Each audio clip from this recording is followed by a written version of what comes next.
Привет! Друзья, в магазине Александра Ховрина появились новинки. 9000-я серия карплоттеров GPS Map от компании Garmin. Перед нами один из первых в России экземпляров — модель GPS Map 9013 XSV. И да, это уже не просто эхолот. Это тихий технологический заговор против привычных устоявшихся стандартов и немножко против здравого смысла. В линейке обновился размерный ряд. Начинается с привычной десятки и далее идут уже 13, 17, 19, 24 и 27 дюймов. 27, мать его, дюймов! Вот это монитор 27 дюймов, за которым работает тетя Лена. Похоже, Garmin заявляет всему миру: хватит этих жалких мониторишков. Даешь IMAX в каждую лодку. Давайте сейчас постараемся в лабораторно-диванных условиях провести первичный технический анализ изделия и сравним его с прародителем из предыдущей серии 8412, который является самым распространенным на сегодняшний день среди спортсменов, что называется, с проверенным бойцом, чемпионом множества турниров. Так, корпус 9013 крупнее, но не критично, чтобы это мешало установке на консоль крупной лодки кронштейнными рогами, который идет в комплекте. Теперь о святом. Экран. В данной модели установлена матрица с честным 4К 3840 на 2160 пикселей. На сегодняшний день это абсолютный мировой рекорд для любительских эхолотов. Заявляется, что яркость матрицы осталась на прежнем высоком уровне. Но мы не привыкли верить на слово. Давайте проверим все люксометром. Включаем на приборах дневной режим, максимальную яркость и открываем специально записанный для этих тестов файл «Белый квадрат».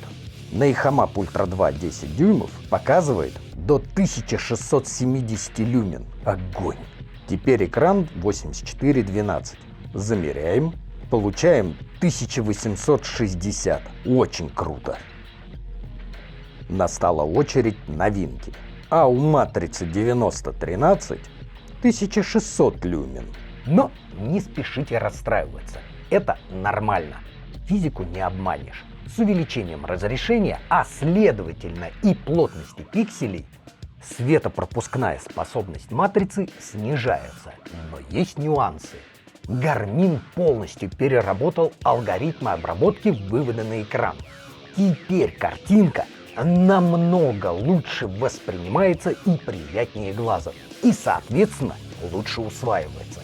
Цвета стали более нативны, отчего невооруженным взглядом экран воспринимается как более яркий. То есть другие блогеры не пытались вас обмануть, рассказывая о повышенной яркости. Просто невооруженным взглядом картинка и вправду кажется намного ярче, чем на предыдущей модели.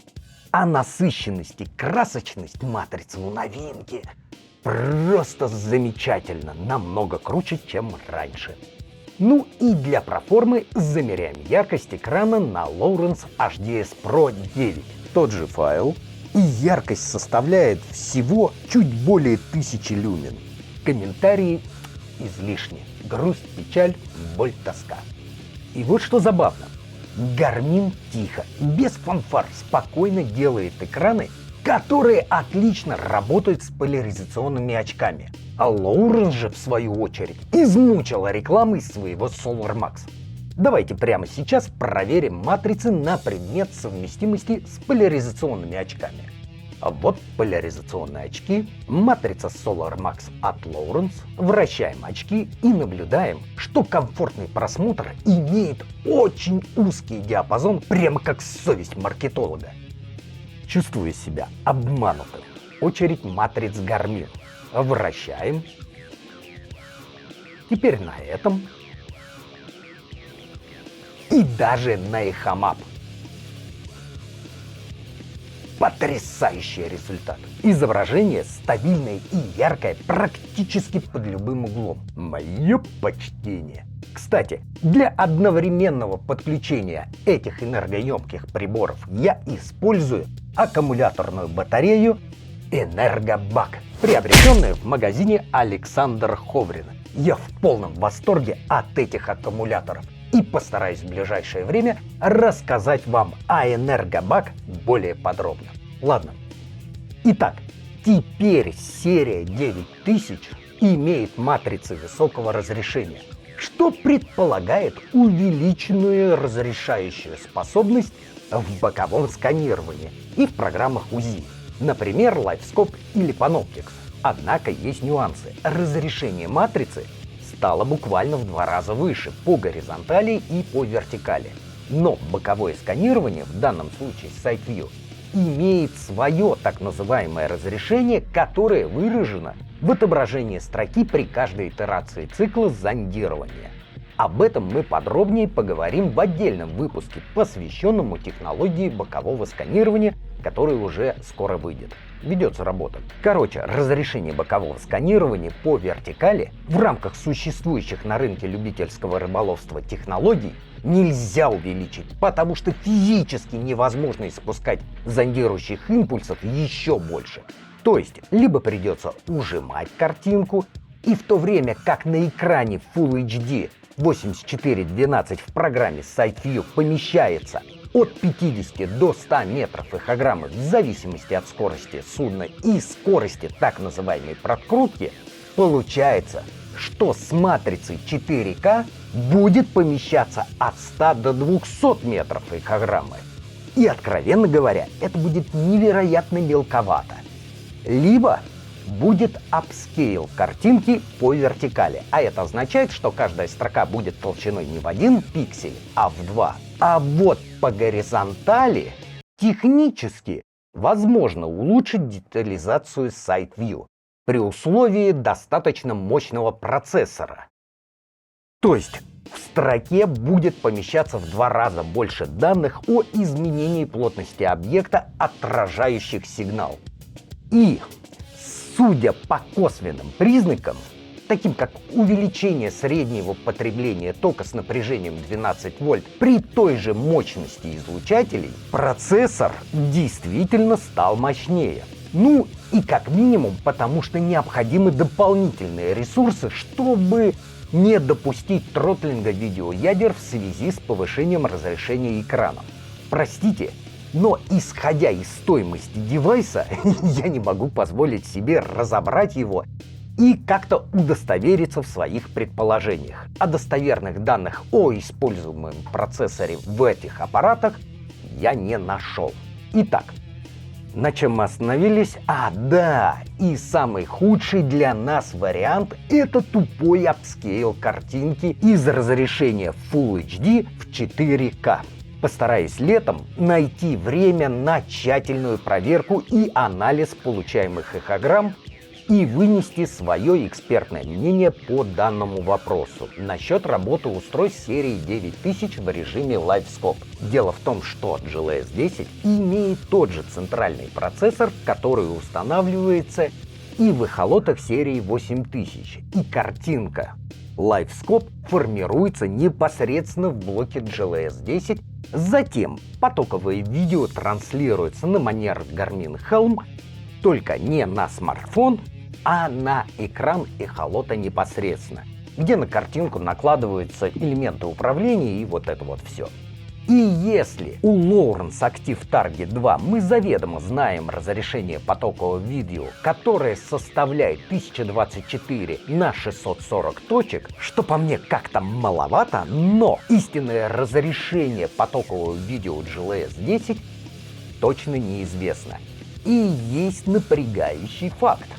С выходом GPS Map серии 9000 прошивка блока GLS-10 не обновлялась. И на момент съемки этого видео новейшая версия 2.79. О чем нам это говорит? Либо в ближайшее время нас ждет обновление для блока GLS-10, в котором будет развернут потенциал для использования в эхолотах серии 9000 с повышенным разрешением экрана, но при этом возникает большой вопрос. А потянет ли блок GLS 10 повышенное разрешение, учитывая, что на сегодняшний день нередкий случай перегрева данного устройства? Либо, что вероятнее, Garmin выпустит новый прибор УЗИ с повышенным разрешением, о чем косвенно указывает наличие гигабитных портов серии 9000. А это означает, что предполагаемая новинка будет полноценно работать, раскрывая весь свой потенциал, только на устройствах GPS Map серии 9000 и выше. В общем, необходимы скрупулезные тесты, проверки, ну и шпионаж. И вот тут некоторые обозреватели вдруг заметили якобы прибавку отзывчивости мультитача нового устройства. Откровенно говоря, мне показалось это странным. И в результате расследования выяснилось следующее. Приборы серии 8000 поступают в продажу с прошивкой не выше версии 38, в то время как на новинке установлена еще не опубликованная официально прошивка 4106. Да, невероятно, на момент съемки самая свежая прошивка у Garmin для GPS Map 4105. И, кстати, в списке устройств прошивки 4105 отсутствует 9013. Итак, я тупо обновил прошивку 8412 на актуальную 4105, и, о чудо, мультитач стал в разы отзывчивее, точно такой же, как 93. Ну, может быть, на уровне плацебо, чуток уступает новинке. Продолжаем изучение шайтан-машины. На задней части прибора наблюдаем изменения. Из положительного, в первую очередь, бросается в глаза, что теперь наконец-то появился разъем USB Type-C. За это отдельное человеческое спасибо. На прошлой модели использовался разъем microUSB, что создавало ряд проблем пользователям, ввиду того, что его легко повредить, чему в моей практике имеется немалое количество прецедентов. Поэтому в очередной раз призываю быть с этим разъемом максимально аккуратным и внимательным. Ни в коем случае не подключать к нему устройство на включенном эхолоте и, что называется, вслепую на ощупь. Вероятность выведения из строя разъема или даже самого эхолота максимально велика. Но теперь эта трабла исчезла. Разъем Type-C в этом плане в разы удобней и значительно надежней. Но радость длилась недолго. Garmin решил поиграть в монополиста из подворотни и убрал сетевые разъемы RG45. Зачем? Почему? Кому это мешало? Был эталон сетевой дружелюбности, стал проприетарный цирк с бубнами уровня мелких лавочников. Более того, прямое подключение с приборами предыдущих поколений, даже там через всякие переходники, теперь невозможно без покупки дополнительного BlueNet Gateway. Теперь нельзя подключить GPS Map любой серии между собой напрямую и даже через имеющийся, допустим, в наличии хаб Garmin. Вот нафига вы его покупали? При подключении вы увидите вот такой позорный скам о том, что необходимо докупить новый хаб BlueNet 30 Gateway. Даже если вы задействуете простой хаб BlueNet, например, вот такой, с соответствующими переходниками на RG45, полноценного подключения не произойдет. Эхолот продолжит скамить. Это вот насколько нужно было опуститься, чтобы вот так откровенно заниматься мелким разводом. При этом у вас останется доступ к флеш-накопителям и к блоку GLS 10. У меня возникло предположение, что 8000 имеет сеть на 100 мегабит, в то время как 9000 имеет гигабитную. Но подключив GLS 10 к 9013 через роутер, убедился в том, что сеть обоих устройств 100 мегабит и при этом комплекс работает полнофункционально. То есть в настоящее время гигабитный порт серии 9000 ограничен программным обеспечением до 100 мегабит. И кроме аппетитов компании Garmin, нет никаких препятствий для совместной работы устройств. Насколько я понимаю, это может отпугнуть от покупки тех, кто уже имеет на борту своей лодки сеть, организованную на устройствах GPS-MAP прошлого поколения. Придется добавлять еще одно устройство, дополнительные провода, сопли и вот это вот все. Зачем компания осложняет жизнь устоявшимся покупателям дорогостоящего оборудования, непонятно. Garmin, пожалуйста, услышь меня. И в следующих обновлениях прошивки добавь, пожалуйста, прямую совместимость.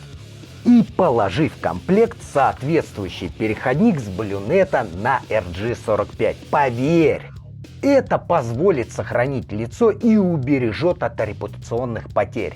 Считаете, что нужно заработать вот эту мелкую денежку? Просто тупо заложите это в стоимость прибора. Поверьте, те, кто покупает приборы этого класса, не будут считать эти центы. Зато у потребителя не возникнет ощущения излишней суеты и возни с системой. И да, экосистема Bluenet потрясающая, масса великолепных решений. Но я могу понять, если надпись о покупке Bluenet Gateway будет носить рекомендательный характер, а не вот этот позорный скам. Теперь еще немножко о совместимости. При выборе устройства от Garmin необходимо учитывать, что серия GPS-MAP несовместима с серией EchoMap. При включении в одну сеть GPS-MAP и EchoMap последний будет парализован и не сможет функционировать. Поэтому еще до покупки нужно все тщательно проанализировать, будете ли вы в будущем добавлять еще устройства в вашу лодку. И ориентироваться в том числе и на цену, так как GPS-MAP прилично так дороже. И, пожалуйста, не совершайте при выборе GPS-MAP фатальной ошибки. Дело в том, что серия 9000, впрочем, как и 8000, выпускается в двух версиях. XSV полнофункциональная модель и обрезанная без маркировки. Даже если вы докупите к обрезанной модели датчик, то вы не сможете его подключить, так как в эхолоте тупо отсутствует разъем, усилители и прочая электроника для работы с датчиками. И работать такое устройство может только в составе сети, где датчики задействованы через другие устройства. Но обрезанный вариант вполне себе подходит для работы с системами УЗИ Panoptix LifeScope. И даже лучше, чем полноценный, так как в обрезе отсутствуют некоторые компоненты, которые выделяют дополнительное тепло. То есть у обрезанных аппаратов вероятность перегрева минимальная. Так, теперь обращаем внимание на изменение расположения картридера. Он по-прежнему имеет два слота microSD и аппаратно поддерживает флешки до 32 гигабайт. Но программно может поддерживать флеш-накопители до 1 терабайта. Это означает, что все важные данные, сервисные флешки, через которые вы обновляете прошивки, карта BlueChart, Active Капитан и так далее, должны строго быть от 16 до 32 гигабайт 10 класса, желательно U3. Кстати, часто задают вопросы, почему нужно использовать в качестве сервисного флеш-накопителя именно от 16 гигабайт, а не от 8, и указывают на устаревшую инструкцию. Но требования изменились, и при скачивании прошивки с сайта производителя мы наблюдаем новую инструкцию, в которой указан размер от 16 до 32 гигабайт, то есть поддержка на аппаратном уровне. А вот накопители, содержащие мультимедийные данные, можно использовать вплоть до 1 терабайта. Возвращаемся к задней панели. Если на предыдущей серии картридер располагался на задней панели в верхнем углу, то теперь он перекочевал чуть ниже. Учитывая, что аппарат рассчитан в основном на врезку, то ранее я очень часто наблюдал трудности, связанные с извлечением и установкой флешки даже при консольном размещении на кронштейн. Возможно, сейчас при такой компоновке у тех, у кого врезка, облегчится доступ к флешкам. Но предполагаю, что тем, кто устанавливает данный аппарат на кронштейн, доступ будет еще более затруднен, чем на прошлых моделях. Но есть И приятная новость. У Garmin появились выносные картридеры. Вот такие вот герметичные, очень красивые и с магнитиком.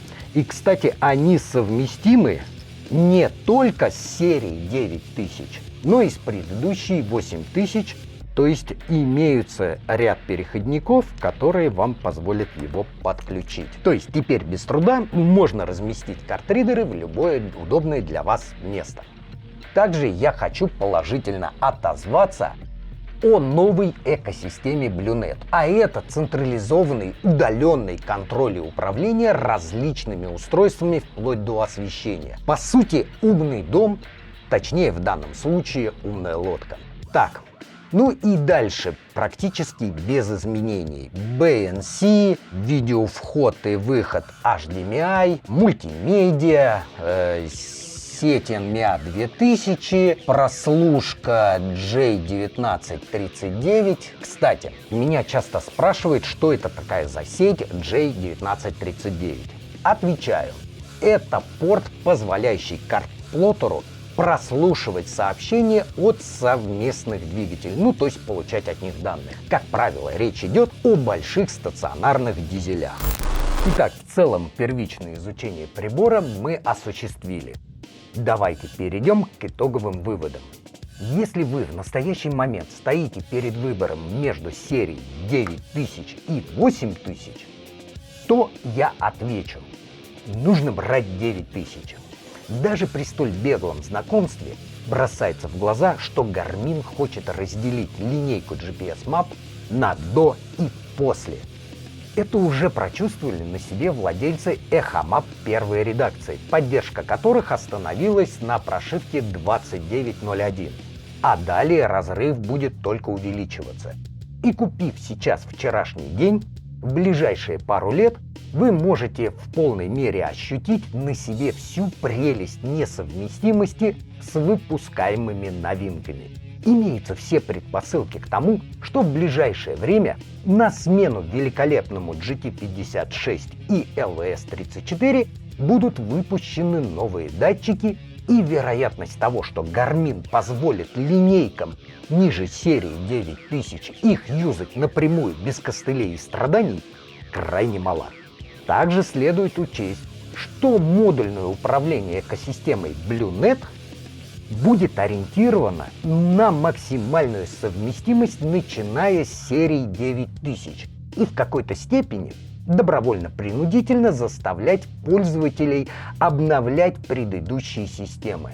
И, наконец, явное указание на все вышеперечисленное заключается в том, что Garmin в авральном режиме свернул выпуск всех предыдущих линеек GPS Map, а дисконт на серию 8000, еще немного оставшихся на складах, достиг исторического максимума. Все. На днях, а то и раньше, других моделей просто не будет, останется 9000.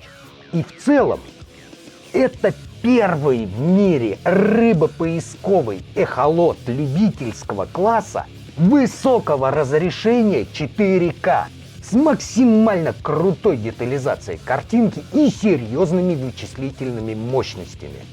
На сегодняшний день просто нет ничего круче, не придумано. В общем, затаив дыхание, ждем грядущие новинки, датчики и вот это вот все, аппаратура УЗИ от Garmin. Так, если у вас остались вопросы или хотите дополнить мой рассказ, добро пожаловать в наше сообщество рыболовов и водомоторщиков. Ссылку на группу найдете в описании. А я напоминаю, что в магазине Александра Ховрина для подписчиков нашего канала предоставляются скидки. Поэтому подписываемся прямо сейчас, ставим лайк и помните, дядя Вова плохому не научит. Пока! Ты давай, не облизывайся. Мне такой аппарат не по карману. А мне хочется. Ну да. Лоуренс. Лоуренс. Да нет, Лен, ну не для нашей лодки. Ну да, лодочку надо побольше. Все, выключай, я устал.